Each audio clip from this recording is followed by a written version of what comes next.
Howdy friends, it's Tiff and I am back continuing my Bariatric Psychiatric Clearance series, and the next video, part 2, is what actually happens in a bariatric psych clearance appointment. So if you have not done yours just yet, let me be the first to say, please don't be afraid. And don't be scared. It's definitely not going to be what you think it is. It's just to get a baseline of, again, your habits, any underlying conditions that you may have, and to support you. The goal is not to deny you your procedure or to make the process more difficult for you. And if for some reason you're not cleared, please keep in mind that it's not a permanent situation. There are things that you can do that will help you get to a point where you are cleared for surgery, okay? So if I'm looking down, it is because I have notes that I'm reviewing from my own clearance. And just some things that I wasn't aware of that I'd like to share with you. So first and foremost, I want to talk about the logistics and the format of most psych clearances. So most of them are going to run about 45 to 90 minutes. They are usually done in person or via telehealth, and they are done one-on-one with a licensed mental health professional. Telehealth is definitely extremely common, so if yours is virtual, that's definitely normal. So the appointment is going to start. There may take payment. My evaluator took payment first, and just to let you know, it was $275. I did advise in the previous video to please keep in mind your deductible and your co-pays, because if you have not yet met your deductible, there will be a copay. And just on that note, is if you're scheduling surgery in 2026, schedule the appointment so then that way that copay, if you do have one, does count towards your deductible. Don't go into December 2026, pay $300, because then that doesn't count towards your 2027 surgery. So the evaluator is usually going to explain who they are, why the evaluation exists, and then how it works. And they're literally going to tell you this is not a pass or fail. And for me, that was a big relief, okay? You may fill out some questionnaires. I did not have to fill out a questionnaire. I did not have to fill out an intake form. Your evaluator may be different. But if you do get questionnaires, they're going to ask you about things like depression, anxiety, stress, and your eating behaviors.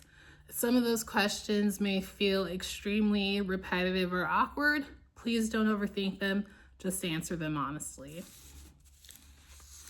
They're looking for patterns and not perfection. They are going to review your mental health history.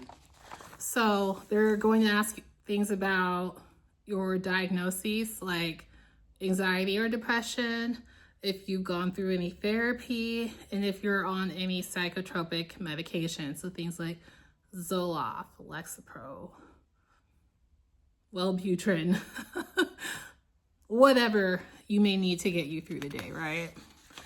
They are also going to ask you about any alcohol use. They're going to ask about marijuana usage.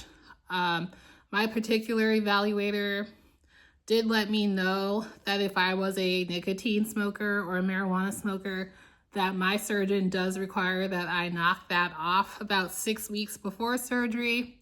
It's not a problem for me, but it may come up.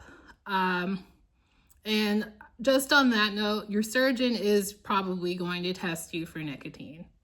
Like they can draw your blood and see if you have nicotine in your system. So keep that in mind and put those ciggies down. So they're gonna ask about your coping skills. This is a huge and very important question because of the nature of the permanent and life-altering change of bariatric surgery.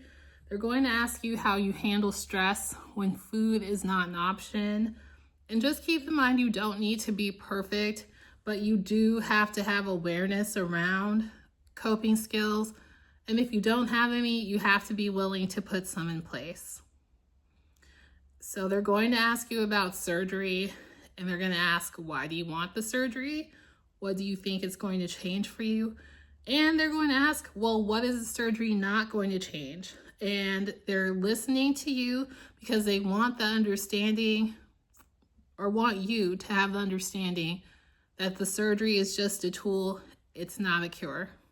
It's not going to fix everything. It's just a tool. They're going to ask about your support system, and your support system doesn't have to be perfect, and not everyone has to agree with what you're doing. You just have to have a good plan to self-sustain and get yourself through, okay? And then finally, I want to let you know that this is very important, okay? It's okay to have mental health diagnoses, and it's okay to have challenges. And please keep this close to your heart if you have depression, anxiety, PTSD, eating disorders. Please keep in mind that those things will not automatically disqualify you, okay? Because they're treatable. If this is something you really want, the best thing that I will encourage all of us to do, I've not yet had my surgery. I'm actively in the process, so this is as much a message for me as it is for you. It's okay to have problems. And the goal here is to make sure you have support to help you find solutions. And if you can't find solutions, that you have tools in your toolbox until you do, okay? I love you and take care.